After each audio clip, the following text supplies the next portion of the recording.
Welcome to Season 3 of the Knack for Business podcast. Over 300 episodes strong, we're here to ignite your entrepreneurial spirit with fresh insights, networking gems, and creative strategies that elevate your game.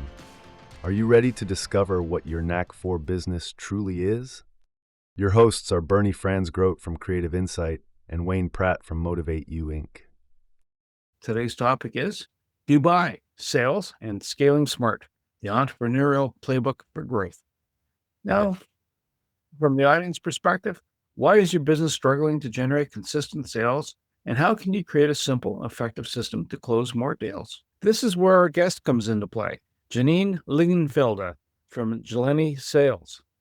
Janine is a dynamic virtual sales mentor and a driving force behind Jelani Sales, where she helps businesses simplify and optimize their sales strategies.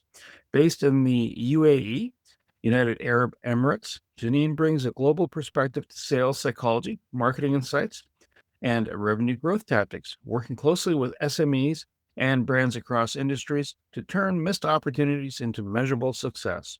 Her expertise lies in strategic planning, lead generation, and sales process refinement, all delivered with a tailored, results-driven approach. Passionate about helping businesses scale without the burden of a full-time sales team, Janine also shares her insights as a host of the Women Wise podcast, where she empowers female entrepreneurs and leaders with strategies for growth, leadership, and success. Janine, welcome. Welcome. And what's your favorite quote or saying, ma'am? Oh my goodness. Thank you so much for that, Bernie. I like to know this, Janine. She sounds amazing. Cheers. No, thanks for this opportunity. Really appreciate it. So what's your business tagline? It's cold calling made warm, actually. And it's all about exactly that sentence, cold calls made warm. It's all about the how to, though. Wow. So how do you make that happen? How do you make the cold calls warm? It's all about knowing what to say, understanding your client, knowing your target market. There's a lot to do with just picking up the phone. You need to know who you're phoning and understand that you can really add value. Without that, it's truly going to stay cold. That makes perfectly good sense. So I understand you're originally from South Africa, and then you decided to migrate north of your location. Why UAE? And no complaint. It's just, other than it's really sunny all the time, and it's typically warm even in winter compared to Canada. 100%. No, it is definitely a different environment. So I'm going to just give you the shorter version, but my husband got a job opportunity for the same company he worked for in South Africa, and the position opened here in Dubai. And without a blink, we said, yes, let's go and do this. And moving from South Africa to Dubai at the beginning of 2023, clearly it was an emotional roller coaster, but a good one as well, because it was reinforcing the fact that the power of adaptability, the networking opportunities, and taking bold actions is what it's all about. So you started a sales consultancy and you found a way to make it consistent. Tell me about some of the setbacks you overcame. Oh my goodness. There's always setbacks, isn't there? So although Jelani was successful in South Africa, when we moved from South Africa to Dubai, I had to rebuild my whole business, client base, establish credibility, and really created new opportunities totally from scratch. And that experience made me even more committed to helping businesses finding the right connections, as well as building strong sales foundations and create success no matter where they are in the world. But some of the struggles, I must be honest with you, was to really get the message across for people to truly understand what accountability means for them in their business. So you're in a new land, not new anymore. You've been there for a couple of years. Is your target market also just residing in the UAE, or is it in that part of the hemisphere? I find it fascinating because it's cool to be able to jump countries and still maintain what you do. Is your audience or your clientele part of the African continent? Is it that part of the world, or are you global? It's global.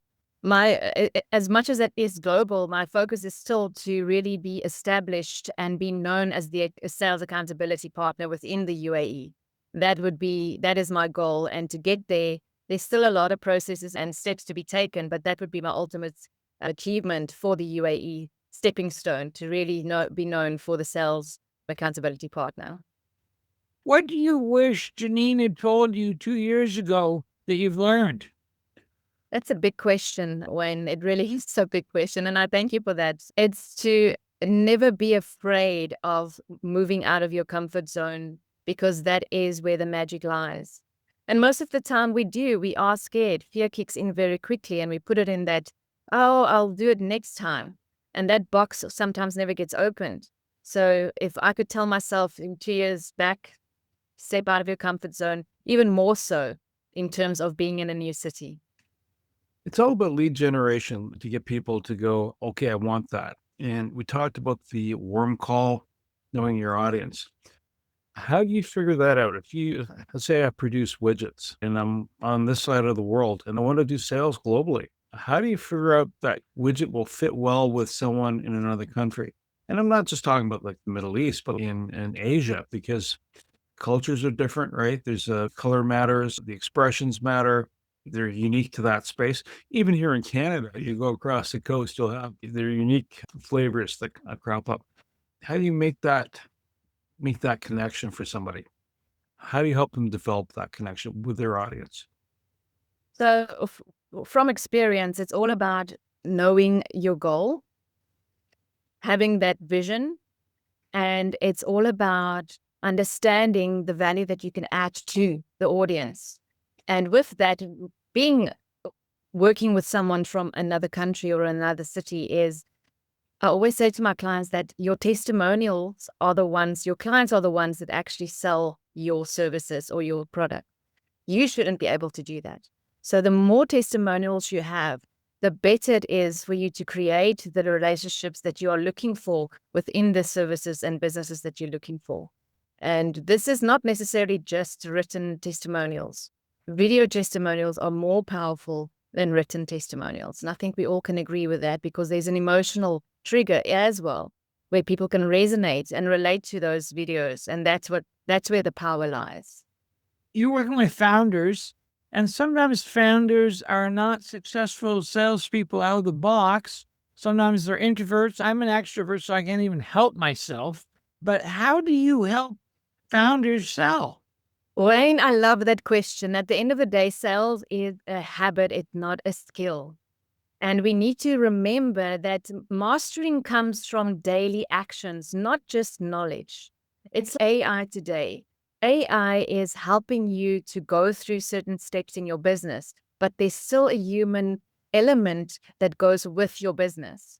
So it's the same with knowledge. Knowledge requires actions to actually move forward. And it's the same as we've heard this thing where people say that your network is truly your net worth. Relationships build businesses. Nurture them.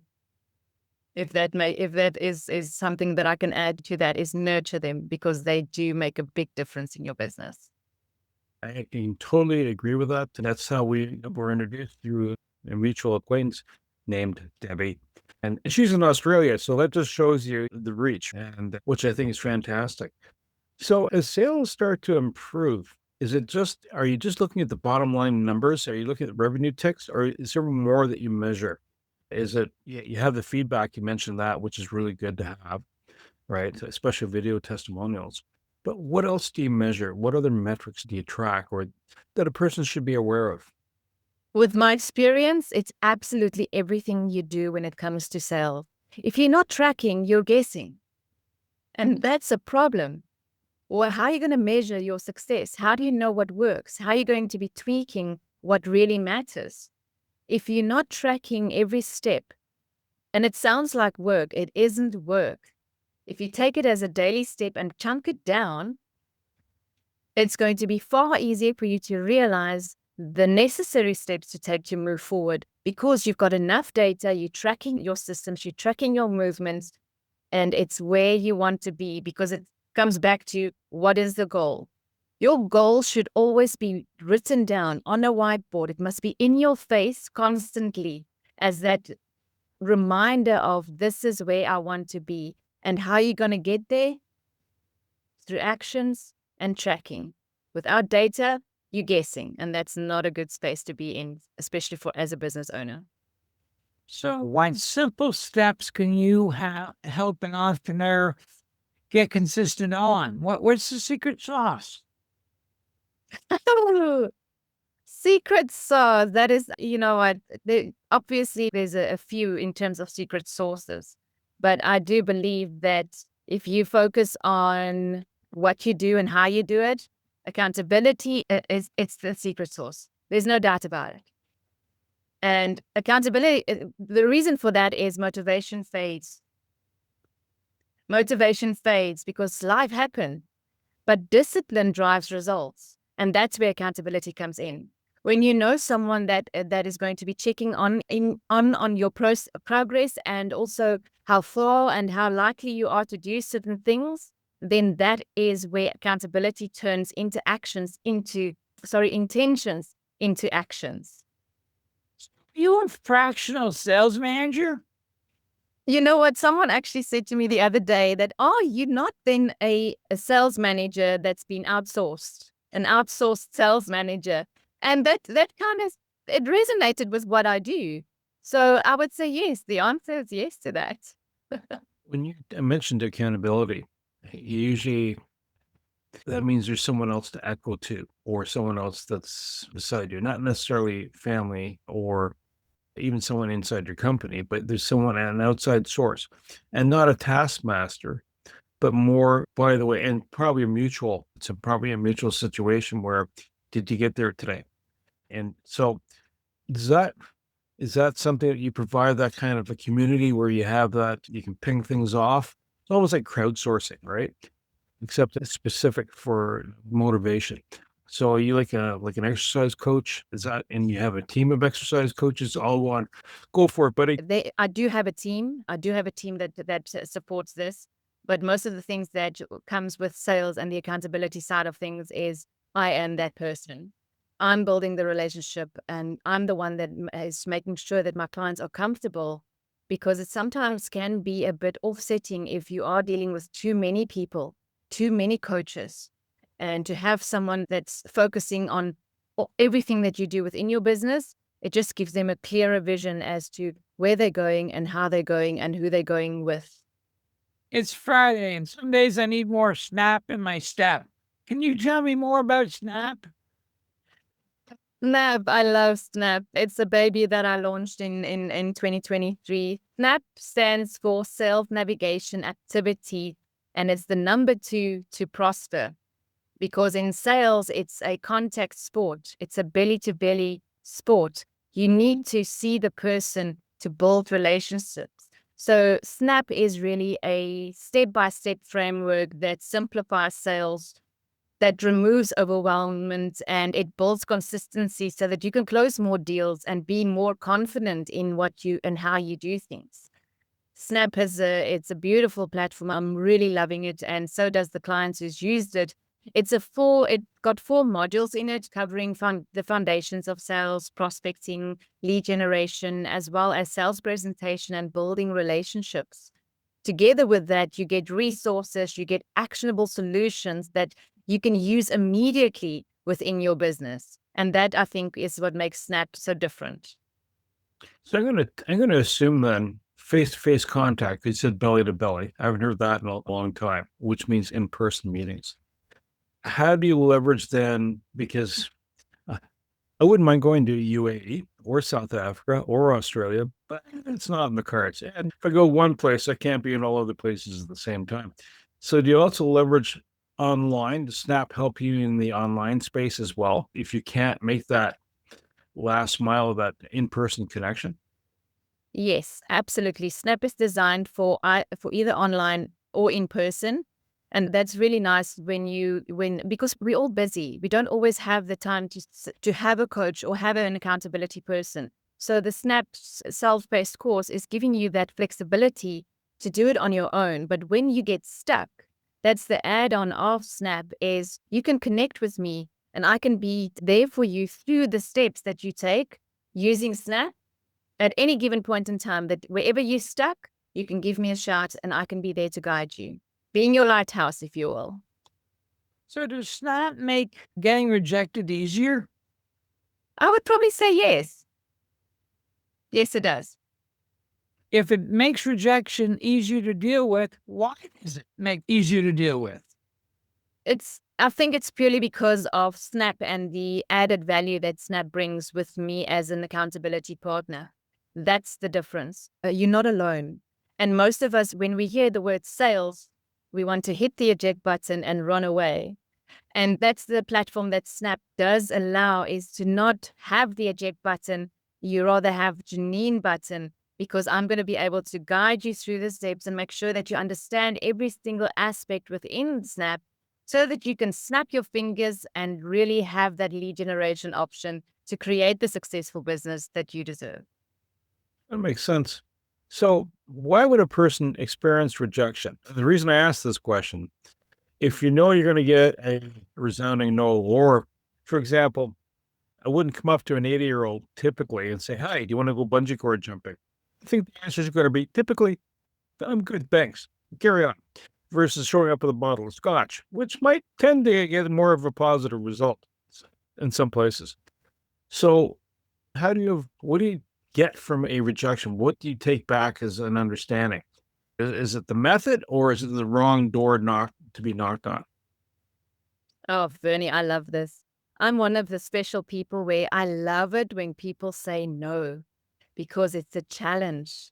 I will convert you. It might not be now, but definitely later. Exactly. And it's about the fact that it's not always about your selling time, because your selling time is not the same as your client's buying time. And rejection isn't failure. I think a lot of people are comparing that to one another. Rejection is actually more about feedback. And we need to detach from the outcome and focus on the process, because sales is a process. It's not a sprint.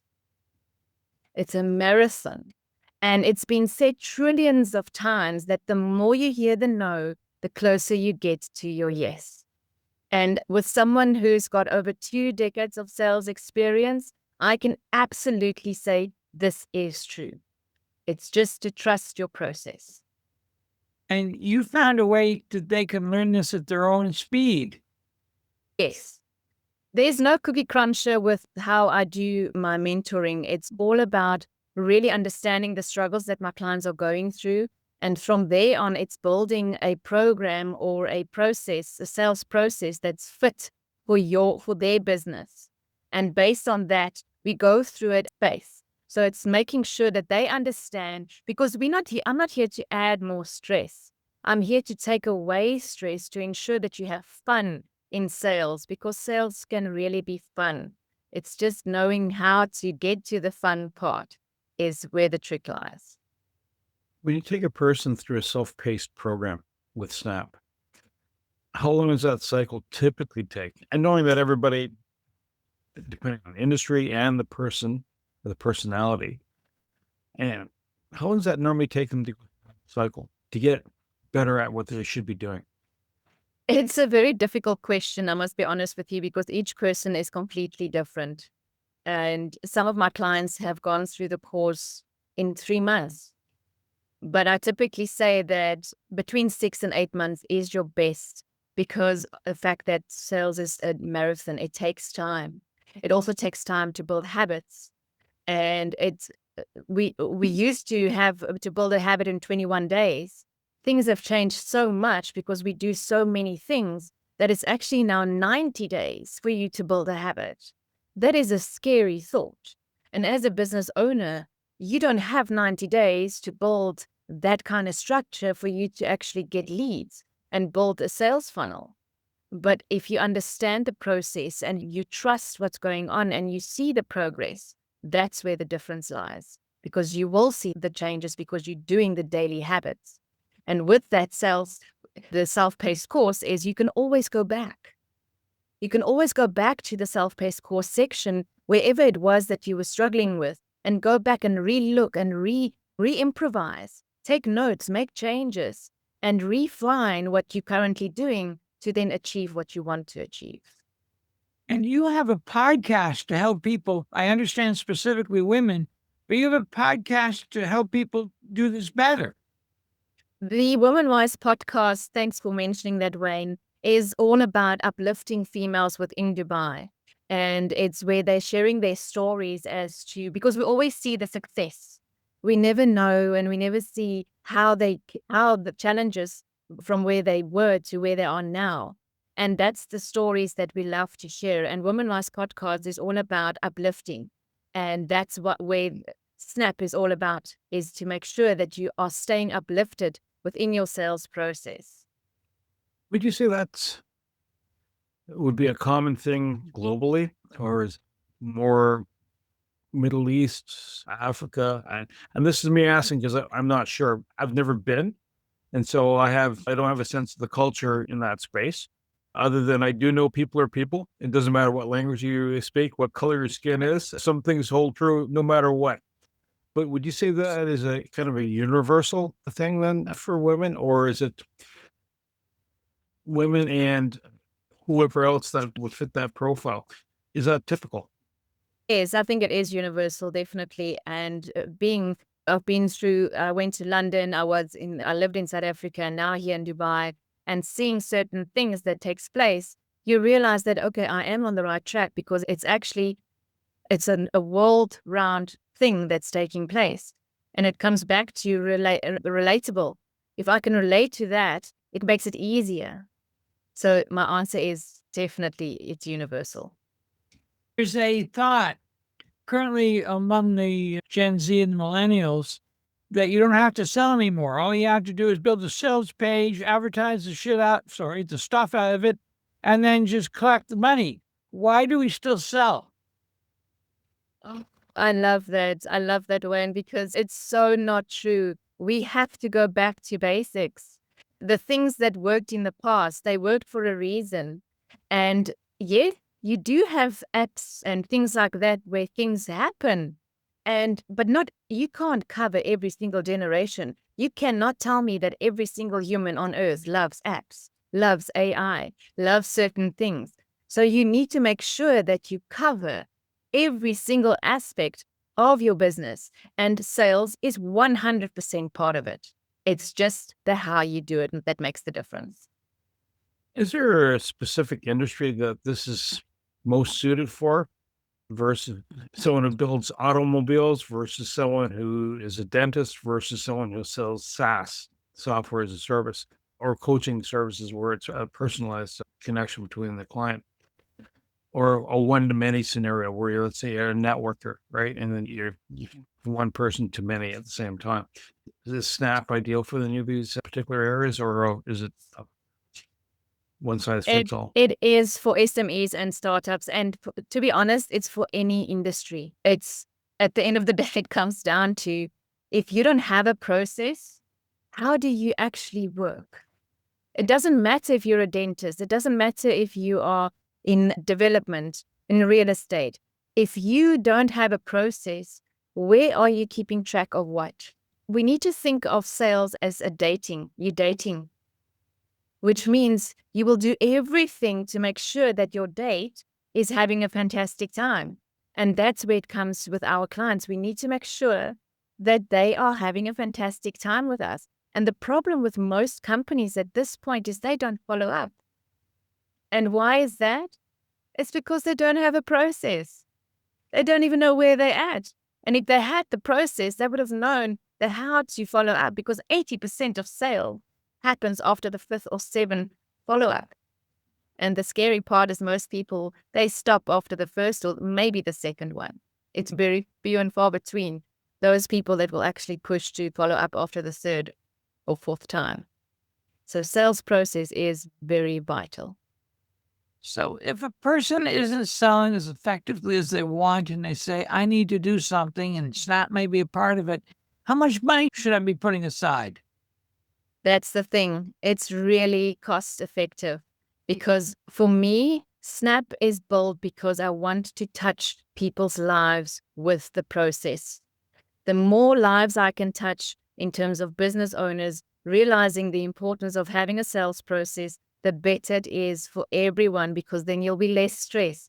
Let's say, I wouldn't say there's world peace, but there might be business peace, if you will. Because if you have that sales process, things will be far better, because then we're not going to be waiting for leads to actually come in. We have actionable steps to get to the leads. We're not going to be selling without qualifying. We're going to be qualifying because we've got the process. So everything will fall in place.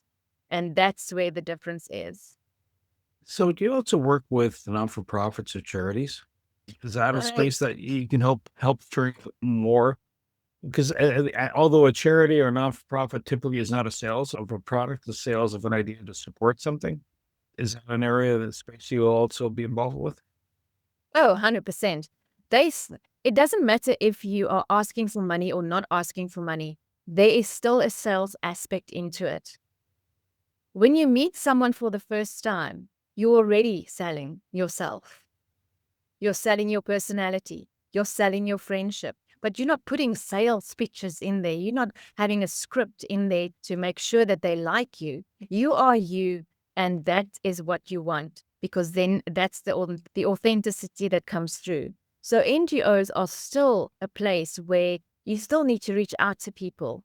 It might be a different process, but a sales process is definitely still needed to ensure that you're on the right track. You are targeting the right people or the companies.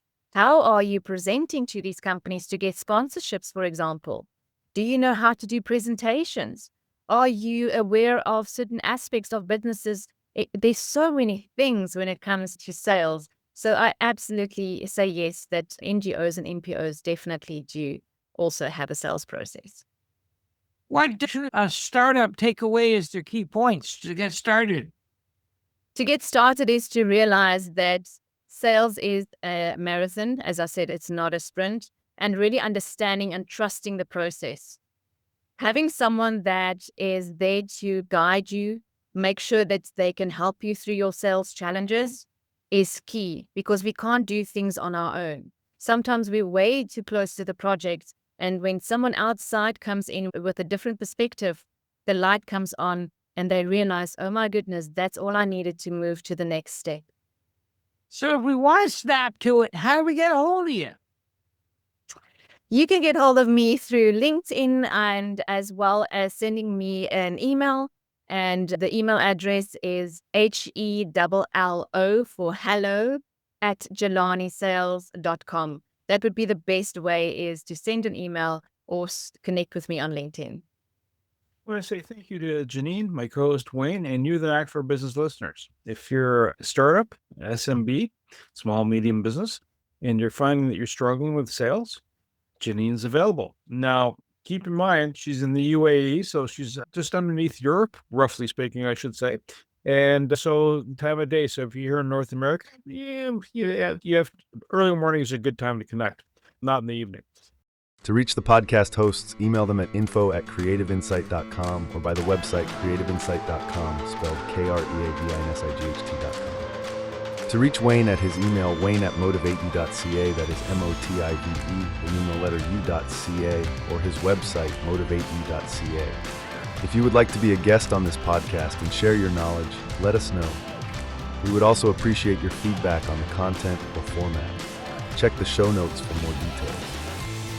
For these podcasts, we like to acknowledge the support and thanks to the following people. Carl Richards from Podcast Solutions Made Simple, a renowned podcast expert. Fred Crouch, who is the Property Wizard podcaster, where Bernie is a co-host. Jovan Strika from Hive, a co-working space that is more than just a space. Then Melanie Weber, Bernie's invaluable business partner, and Wayne Pratt from Motivate You Inc., who serves as both a coach and co-host of these podcasts.